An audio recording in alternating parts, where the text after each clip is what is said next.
Good morning class, कैसे हो आप सभी। आई होप आप सभी बहुत अच्छे होंगे। तो चलिए इसी के साथ स्टार्ट करते हैं एक अच्छे दिन के साथ इकोनॉमिक्स। तो इकोनॉमिक्स के 6 चैप्टर्स हम पढ़ चुके हैं, आज पढ़ते हैं इकोनॉमिक्स का 7th चैप्टर। तो इसमें हम पढ़ेंगे आज फ्रीक्वेंसी डायग्राम्स के बारे में कि फ्रीक्वेंसी डायग्राम्स कितने तरीके के होते हैं, किस किस तरीके के होते हैं और क्या उनका मीनिंग है। तो फर्स्ट है आपके पास फ्रीक्वेंसी डायग्राम्स जो हैं वो आपके पास 4 तरीके के हैं, histogram, polygon, frequency curve, ogive और कुमुलेटिव फ्रीक्वेंसी कर्व। तो अब हम देखते हैं 1 बाय 1 की फ्रीक्वेंसी डायग्राम्स जो है वो किस तरीके के होते हैं, कैसे ड्रॉ किए जाते हैं। तो फर्स्ट है आपका हिस्टोग्राम।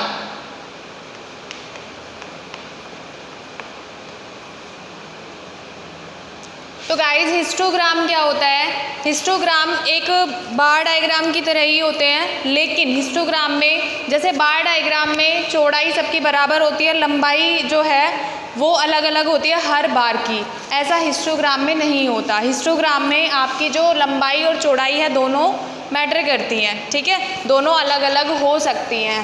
तो जो लंबाई है वो तो दोनों में अलग है, बार डायग्राम में भी अलग थी, हिस्टोग्राम में भी अलग है, लेकिन जो चौड़ाई है वो बार डायग्राम में सेम रहती थी, लेकिन हिस्टोग्राम में क्या है, सेम नहीं रहती है, ठीक है। तो एक हिस्टोग्राम यहाँ पे मैं ड्रॉ करके बताती हूँ आपको। जैसे ये है, ये एक्स एक्सिस है, ये वाई एक्सिस है। यहाँ पे आपने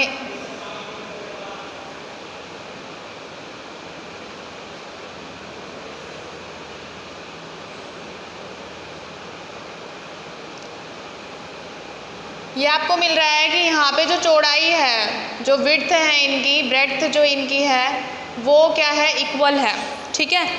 तो और जो लेंथ है वो डिफ़र कर रही है, ठीक है, अकॉर्डिंग टू देयर फ्रीक्वेंसीज। तो ये एक हिस्टोग्राम हो गया, ठीक है। अब जो हिस्टोग्राम है, अगर आपके 2 हिस्टोग्राम होते हैं, एक तो इक्वल क्लास इंटरवल का, जो कि ये है इक्वल क्लास इंटरवल का, और एक होता है अनइक्वल क्लास इंटरवल का, जिसमें ये जो विड्थ है ये मैटर करती रहती है, ये वेरी करती रहती है। तो जो दूसरा आपका है वो हम देख लेते हैं। जब आपके इक्वल नहीं होते हैं, अनइक्वल क्लास इंटरवल में कैसे बनते हैं, जैसे आपका एक ये बन गया बार, एक ये बार बन गया, ये आपका बड़ा भी बन सकता है, ठीक है। फिर जैसे ये मान लिया छोटा बन गया, ये बड़ा बन गया, इस तरीके के बार चलते रहते हैं उनमें, और जो इनकी लेंथ है वो अकॉर्डिंग टू फ्रीक्वेंसी चेंज होती रहती है, ठीक है। ये आपका हिस्टोग्राम है। अब जो हिस्टोग्राम है वो क्यों बनाए जाते हैं, ताकि हमें पता चल जाए, ये भी इनकी जो कैरेक्टरिस्टिक्स है ये भी थोड़ी सी बार डायग्राम्स की तरह ही है, कि हमें अगर हिस्टोग्राम बनाना है, क्योंकि हम डेटा को ग्राफिकली रिप्रेजेंट कर रहे हैं, ग्राफ पर रिप्रेजेंट कर रहे हैं जो उसके पॉइंट्स हैं उनको, ताकि हमें अच्छे से पता चल जाए, हमें कंपैरिजन कर पाएँ हम इस चीज़ में कि 2 तरीके के अगर डेटा दे रखे हैं तो हम उसको कैसे रिप्रेजेंट कर सकते हैं। हिस्टोग्राम जो है वो आपके 2 तरीके के हमने देखे हैं, कौन से, एक तो जो जिसमें क्लास इंटरवल सेम होते हैं, ठीक है, इक्वल क्लास इंटरवल जो होते हैं, एक जिसमें इक्वल क्लास इंटरवल नहीं होते। क्लास इंटरवल का मतलब कंटिन्यूस सीरीज से है। कंटिन्यूस सीरीज में कैसे आ गया, जैसे 5 से 10, 10 से 15, 0 से 5 यहाँ पे ले लेते हैं हम, ठीक है, 15 से 20। तो इन सब में आप देखोगे 5 का डिफरेंस है। कितने का डिफरेंस है, 5 का। लेकिन जैसे ही आप चलोगे तो डिफरेंस, अब अनइक्वल का देखते हैं। अनइक्वल में क्या है, 0 से 5, 5 से 10, 10 से 15, ठीक है, 15 से 20, यहाँ तक आपने देखा 5-5 का डिफरेंस आ रहा है। लेकिन यहाँ पे 20 से 30 हो गया, 30 से 50 हो गया, 50 से 60 हो गया, इस तरीके से अनइक्वल है। तो ये क्या है, ये तो इक्वल है, और ये क्या है, ये अनइक्वल है। तो इक्वल वाले में तो फर्स्ट वाला बनेगा और अनइक्वल वाले में सेकंड वाला डायग्राम बनेगा, ठीक है। तो ये आपका आता है हिस्टोग्राम में। फिर आते हैं हम पॉलीगन में। पॉलीगन का मतलब होता है गाइस, जैसे आप हिस्टोग्राम बनाते हैं वैसे ही आपका पॉलीगन भी बनता है, लेकिन पॉलीगन में क्या होता है कि मिड पॉइंट से बनाया जाता है। किससे बनाते हैं हम, मिड पॉइंट से बनाते हैं। तो मिड पॉइंट, जैसे मान लिया इसका मिड पॉइंट ये था, ठीक है, इसका मिड पॉइंट ये था, इसका मिड पॉइंट ये और इसका मिड पॉइंट ये। यहाँ पे ही मैं क्या बना रही हूँ, पॉलीगन का बता रही हूँ। अब इसको हम क्या कर देंगे, ये जैसे मान लिया यहाँ पे हम बेस लाइन हमारी इस तरीके से जा रही है, ठीक है, ये आपका ग्राफ है। तो इनको हम मिला देंगे, क्या करेंगे, मिला देंगे इस तरीके से मिला देंगे। ये इसको यहाँ पे बेस लाइन पे टच कर देंगे और इसको भी बेस लाइन पे टच करा देंगे। तो ये आपका क्या बन गया है, पॉलीगन। पॉलीगन का मतलब है कि जो आपको मिड पॉइंट से एक हिस्टोग्राम की तरह ही बनाना है, ठीक है, मिड पॉइंट से बनाना है। और ज़रूरी नहीं है कि उसमें हिस्टोग्राम बनाना ही पड़े, आप मिड पॉइंट से कोई भी एक जो ग्राफ बनाओगे, मिड पॉइंट से बनाया गया ग्राफ जो है वो आपका पॉलीगन कहलाता है, ठीक है। तो ज़रूरी नहीं है आप सिर्फ मिड पॉइंट को प्लॉट कर सकते हो, आप ज़रूरी नहीं है कि पहले ये बनाओ, ठीक है। आपने देखा कि 0 से 5, 5 से 10, इनका जो मिड पॉइंट है वो ले लो, मिड पॉइंट पे प्लॉट करो और उसको एक स्ट्रेट लाइन से मिला दो। और जो स्ट्रेट लाइन है वो आपकी बेस लाइन से मिलनी चाहिए, ताकि जो हिस्टोग्राम का एरिया है वो इसके एरिया के बराबर आ जाए, ठीक है। अब हम आते हैं फ्रीक्वेंसी कर्व। फ्रीक्वेंसी कर्व में क्या होता है कि जो हमने स्ट्रेट लाइन से मिलाया है ना, उसको हम क्या करेंगे, स्ट्रेट लाइन से नहीं मिलाएंगे। जैसे अब हमने ये ले लिया, इस पे हम एक हिस्टोग्राम बना रहे हैं,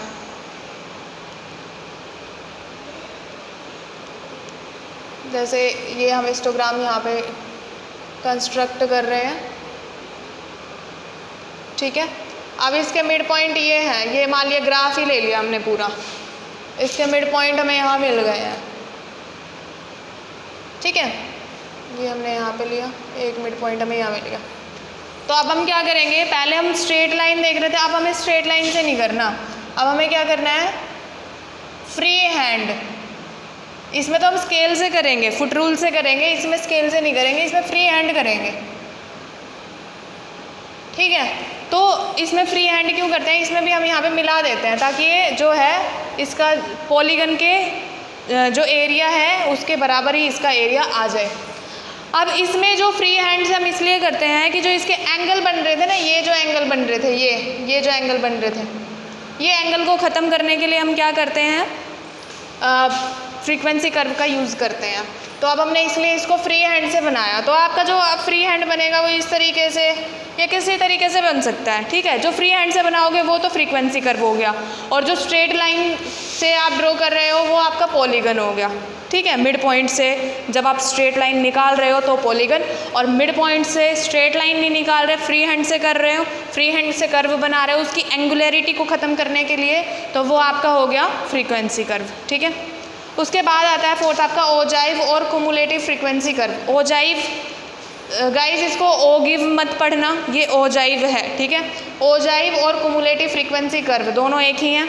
तो ओजाइव और कुमुलेटिव फ्रीक्वेंसी कर्व में क्या होता है कि आपका एक ओजाइव बनाया जाता है, कुमुलेटिव जो फ्रीक्वेंसी है उसको मिला करके, उसको जोड़ करके क्या बनाया जाता है, एक कर्व बनाया जाता है, ठीक है। अब इसको ड्रॉ करके देखते हैं। ये दो तरीके के होते हैं, एक तो लेस देन मेथड, ठीक है। फर्स्ट आपका आता है less than method, less than method. ये किस में है, आपके जो ओजाइव में है उसके बता रही हूँ। फर्स्ट आता है less than method. Less than method में क्या होता है आपका, जैसे इस तरीके से है, यहाँ पे आपके वेरिएबल्स होंगे, यहाँ पे आपकी फ्रीक्वेंसी होगी, ठीक है। अब आप क्या करोगे, लेस देन है तो लेस से स्टार्ट करना है, यहाँ से स्टार्ट करना है नीचे से, और फिर उसको ऊपर लेके जाना है। ये तो आपका लेस देन हो गया। जैसे पॉइंट आपके प्लॉटेड होंगे यहाँ पे, यहाँ पे, यहाँ पे, यहाँ पे, इस तरीके से पॉइंट प्लॉटेड होंगे, तो मतलब कम से स्टार्ट करते हुए ज़्यादा की तरफ जाना है, ठीक है। और जो मोर देन है, अब इसमें मोर देन बना के देखते हैं। सेकंड आपका क्या आता है, more than method. More than method में हम क्या करते हैं, मोर है तो ऊपर से स्टार्ट करेंगे, ज़्यादा से स्टार्ट करेंगे, ठीक है, और नीचे की तरफ लेके आएंगे इस तरीके से, ठीक है। ये इसके कुछ पॉइंट्स थे, इनको मीट करके आपने ये ओजाइव बनाया है। तो ये जो लेस देन ओजाइव है ये आपका क्या है, मोर देन ओजाइव है, ठीक है। तो आपने अभी पढ़ लिया है हिस्टोग्राम क्या है, पॉलीगन क्या है, फ्रीक्वेंसी कर्व क्या है, ओजाइव और कुमुलेटिव फ्रीक्वेंसी कर्व आप यहाँ पे पढ़ चुके हो, ठीक है। अब हम क्या करते हैं, अब हमें इसकी ज़रूरत कहाँ पड़ती है? हमें इसकी ज़रूरत पड़ती है कि जब हमें अपने डेटा को कंपेयर कराना है या ग्राफिकली रिप्रेजेंट करना है तो हमें यहाँ पे इसकी ज़रूरत पड़ती है। अब हम कुछ डिफरेंट टाइप्स की शेप्स हैं जिनको हम देखेंगे कि वो शेप्स किस तरीके से बनाई जाती हैं, क्या हमारे काम आती हैं। ठीक है, तो हमारे पास जो शेप्स हैं वो 8 तरीके की शेप्स हैं और उन 8 तरीके की शेप्स में आप देखोगे कि जो कर्व हैं वो किस किस तरीके से ड्रॉ आप कर सकते हो। जो ये कर्व हैं ये आगे भी आपकी हेल्प करेंगे। ठीक है, तो प्लीज़ ध्यान से देखिएगा इन कर्व्स को। तो फर्स्ट है आपका नॉर्मल कर्व और सिमेट्रिकल कर्व। नॉर्मल कर्व और सिमेट्रिकल कर्व में क्या होता है कि पहले मैं आपको इसको ड्रॉ करके बता देती हूँ क्या है। जो फर्स्ट है वो हम ड्रॉ करते हैं।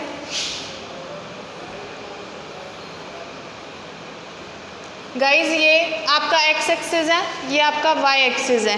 वाई एक्सिस पे आपको हमेशा फ्रीक्वेंसी रखनी है। ठीक है, और यहाँ पे आपको वेरिएबल्स रखने हैं या फिर जो सीरीज़ है वो रखनी है। तो आप इसको स्टार्ट करते हो इस तरीके से, ये एक बैल शेप्ड होता है और इस तरीके से। ठीक है, क्योंकि इस पे 2 बार जो फ्रीक्वेंसी आती है वो दोनों बारी क्या होती है, अब यहाँ से आपकी देखो ऊपर चढ़ना स्टार्ट हुई यहाँ से और फिर उसी रेट से गिरना स्टार्ट होती है। जिस रेट से ये ऊपर चढ़ी थी उसी रेट से ये फिर से गिरना स्टार्ट हो जाती है। तो इसको बैल शेप्ड कर्व भी कहा जाता है। पता चल रहा है क्यों बैल शेप्ड कहा जाता है? क्योंकि ये एक बैल की जो शेप है वो बनाता है। और इसको नॉर्मल कर्व या फिर सिमेट्रिकल कर्व कहते हैं क्योंकि इसका जितना हिस्सा राइट में है उतना ही इसका हिस्सा लेफ़्ट में भी है। मतलब यहाँ से अगर आप देखते हो तो ये इधर और इधर। सिमेट्रिकल का मतलब क्या होता है गाइज कि अगर हम 2 चीज़ों को ऊपर नीचे रख रहे हैं तो जो वो ऊपर वाली चीज़ है वो नीचे वाली चीज़ को पूरी तरीके से ढक लेती है। जैसे हमारा ये हाथ है, ठीक है, अब दूसरे हाथ को अगर हम इस हाथ पे रखेंगे तो क्या ये इसको ढक नहीं लेगा? ढक लेगा। तो इसका मतलब ये दोनों हाथ एक दूसरे के क्या हैं? सिमेट्रिकल हैं। तो ऐसे ही इसमें है, अगर मैं इसको आधा फोल्ड कर दूं तो क्या ये एक दूसरे को ढक नहीं लेंगे? ढक लेंगे। इसलिए इसको क्या कहा गया है? सिमेट्रिकल कर्व कहा गया है, जो कि बैल शेप्ड या नॉर्मल कर्व के नाम से भी जाना जाता है। ठीक है, अब सेकंड देखते हैं। सेकंड है आपका positive skewed curve. Positive skewed curve में आपने देखा होगा कि जब भी आप ग्राफ बनाते हो तो जो इस साइड का पोर्शन है मतलब कि राइट साइड पॉजिटिव आता है और लेफ़्ट साइड क्या आता है? नेगेटिव। इसमें कहा गया है पॉजिटिव स्क्यूड कर्व। जो फ्लो है वो पॉजिटिव की तरफ होगा। जैसे हम इसको इस तरीके से लेंगे और इस तरीके से इसका फ्लो रखेंगे। आप इसको इस तरीके से भी ड्रॉ कर सकते हो। तो जो ये वाला फ्लो है ये पॉजिटिव की तरफ है। ठीक है, तो इसलिए इसको पॉजिटिव स्क्यूड कर्व कहा गया है। थर्ड अगर देखें तो नेगेटिव की तरफ फ्लो होना चाहिए। मतलब लेफ़्ट साइड में आपके डायग्राम का या कर्व का फ्लो होना चाहिए। ठीक है, बना देते हैं। ठीक है,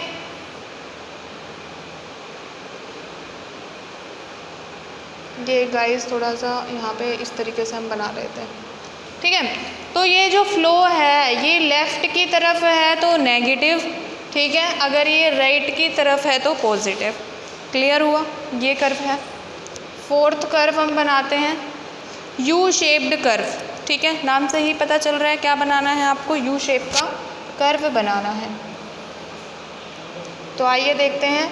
यू शेप में क्या होता है? पहले ये नीचे आएगा, फिर यहाँ पे कांस्टेंट हो जाएगा, यहाँ पे ऐसे, फिर ये ऊपर उठना शुरू होगा। ये आपका यू शेप्ड का कर्व है। इसमें पहले ये कर्व नीचे आता है, फिर कांस्टेंट हो जाता है, फिर ऊपर उठना शुरू होता है।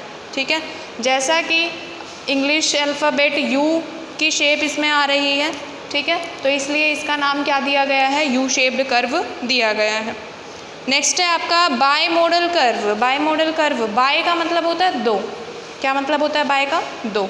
ठीक है, तो अब हम यहाँ पे फिफ्थ बनाते हैं बाई मॉडल कर्व।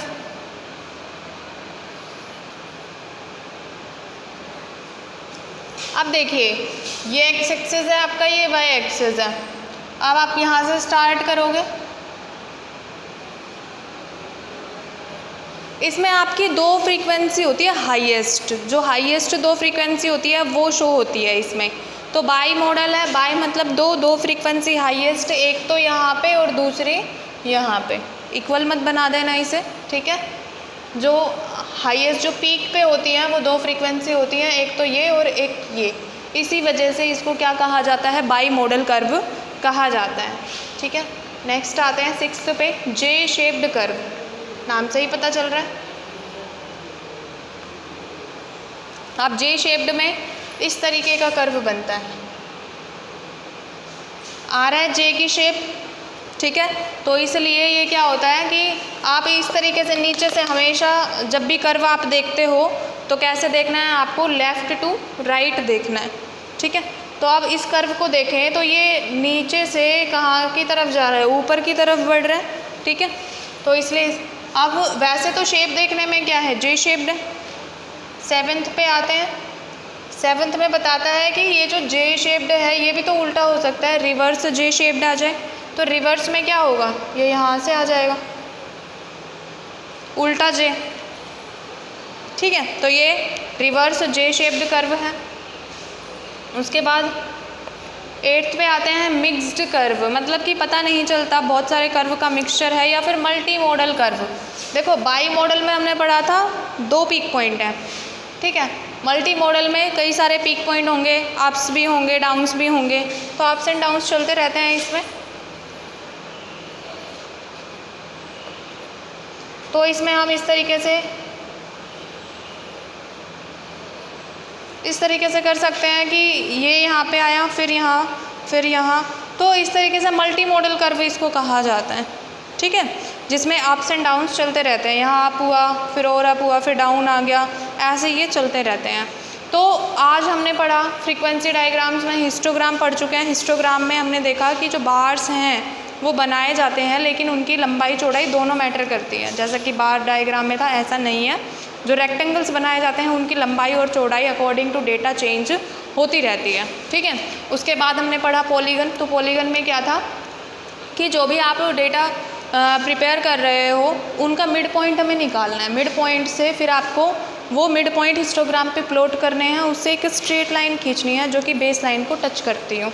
अब हमने उन पॉइंट्स को मिला के एक स्ट्रेट लाइन खींच ली, उसका जो एरिया है वो निकाल लिया, ठीक है। फिर उसके बाद है फ्रीक्वेंसी कर्व। फ्रीक्वेंसी कर्व में जो हम स्ट्रेट लाइन खींच रहे थे, अब हम स्ट्रेट नहीं खींचेंगे, फ्री हैंड से खींचेंगे। जो फ्री हैंड से हम लाइन खींच रहे हैं उसमें क्या होगा कि एंगुलरिटी को ख़त्म करना है, हमें एंगल्स नहीं बनने चाहिए, तभी हम उसको फ्री हैंड से खींच रहे हैं, ताकि कोई कोना ना बने। कोना नहीं बनेगा तो कोण नहीं बनेगा, एंगल नहीं बनेगा, ठीक है। उसके बाद है ओजाइव और कुमुलेटिव फ्रीक्वेंसी कर्व। ओजाइव में क्या है, ओजाइव में है कि कुमुलेटिव जो फ्रीक्वेंसीज़ हैं उनको जोड़ करके जो कर्व बनाया गया है उसको कुमुलेटिव फ्रीक्वेंसी कर्व या फिर ओजाइव के नाम से जाना जाता है। 2 तरीके के होते हैं ये। एक तो लेस देन मेथड आपने पढ़ा कि नीचे से स्टार्ट होके ऊपर बढ़ता है। एक पढ़ा आपने मोर देन का, जो ऊपर से स्टार्ट होके नीचे की तरफ आता है, ठीक है। आपको हमेशा फ्रीक्वेंसी से स्टार्ट करना है। उसके बाद आप डिफरेंट शेप्स पढ़ रहे हैं, नॉर्मल कर्व और सिमेट्रिकल कर्व। ये आपने पढ़ लिया है कि ये बेल शेप्ड होता है, ठीक है। सिमेट्रिकल कहा जाता है, पहले बढ़ता है, जिस रेट से बढ़ता है उसी रेट से फिर डाउन भी आता है। उसके बाद आपने पढ़ा पॉजिटिव। पॉजिटिव में जो फ्लो है वो पॉजिटिविटी की तरफ या राइट साइड होगा, ठीक है। जो आप ग्राफ में प्लॉट करते हो तो एक पीक पॉइंट आएगा, उसके बाद ये फ्लो कहाँ चला जाएगा, पॉजिटिव की तरफ, और ये नेगेटिव की तरफ फ्लो आते आते फिर पीक पॉइंट आएगा। जो ज़्यादातर फ्लो है इसका ज़्यादा हिस्सा, जो पॉजिटिव है उसका ज़्यादातर हिस्सा कहाँ रहेगा, पॉजिटिव साइड या राइट साइड रहेगा। और जो नेगेटिव स्क्यूड कर्व है, स्क्यूनेस का मतलब है कि वो इक्वल नहीं है, उसमें कुछ ना कुछ क्या है, स्क्यूनेस है, ठीक है। कुछ आड़ा टेढ़ा जब बन जाता है तो उसको स्क्यूनेस कहा जाता है, ठीक है। तो ये जो ज़्यादातर हिस्सा है ये लेफ़्ट की साइड रहेगा इसका। जब लेफ़्ट की तरफ इसका ज़्यादातर फ्लो रहेगा तो उसको हम क्या कहते हैं, नेगेटिव स्क्यूड कर्व कहा जाता है। यू शेप में क्या था, पहले ये कर्व नीचे आएगा, यू की शेप बनानी है, पहले ये कर्व नीचे आएगा, फिर कांस्टेंट हो जाएगा, फिर ऊपर बढ़ना शुरू होगा। उसके बाद हमने देखा by model curve. By model curve में हमने देखा कि 2 पीक पॉइंट हमारे आएंगे, ठीक ठीक है, जहाँ पे ये दो इस तरीके से बढ़ रहे होंगे। फिर हमने देखा जे शेप्ड कर्व, तो ये जे की शेप है, लेकिन हम इसको यहाँ पे फ्रीक्वेंसी से रिलेट करके देखते हैं कि ये लगातार ऊपर बढ़ रही है, ठीक है, नीचे से ऊपर की तरफ जा रही है, और ये क्या है, ऊपर से नीचे की तरफ आ रही है। यहाँ पे क्या है, फ्रीक्वेंसी तो हमारी ज़्यादा है लेकिन वैल्यू हमारी कम है, ठीक है। और यहाँ पे रिवर्स हमने पढ़ लिया। फिर मिक्स्ड कर्व या मल्टी मॉडल कर्व हम देखते हैं, तो इसमें क्या है कि बहुत सारे अप एंड डाउन्स आते रहते हैं, तो वैसे जैसे जैसे अप्स एंड डाउन्स आते रहते हैं उसी तरीके से हमें पता नहीं चलता है कि हम इसको क्या नाम दें, तो हम इसको मिक्स वे में देखते हैं तो मिक्स्ड कर्व का नाम देते हैं। तो ये 8 आपने जो टाइप्स ऑफ कर्व हैं वो आपके आगे भी रिपीट होंगे, ठीक है। आगे आपको ये नहीं बताया जाएगा कि कौन सा कर्व है या किस तरीके से बनाया गया है। अब आपने यहाँ पे सीख लिया है ये, तो आगे आप डायरेक्ट इसको अप्लाई करोगे, ठीक है। सो थैंक यू क्लास, आज की क्लास बस इतने ही, ठीक है। तो गाइज़ इसको रिवाइज़ कीजिए, इसके अकॉर्डिंग मान लिया आपके जो रियल लाइफ के डेटा हैं उनको इन कर्व के अकॉर्डिंग बना के देखिए कि आपके जो मार्क्स हैं उनको देख लीजिए, मार्क्स आपके कहाँ से कहाँ तक जा रहे हैं, या किस तरीके का जो डायग्राम है वो आपकी किस सिचुएशन पे अप्लाई हो सकता है। So thank you guys. अगर आपकी कोई भी क्वेरी हो, क्वेश्चन हो, तो आप प्लीज़ कमेंट करके ज़रूर बताइए। Thank you class.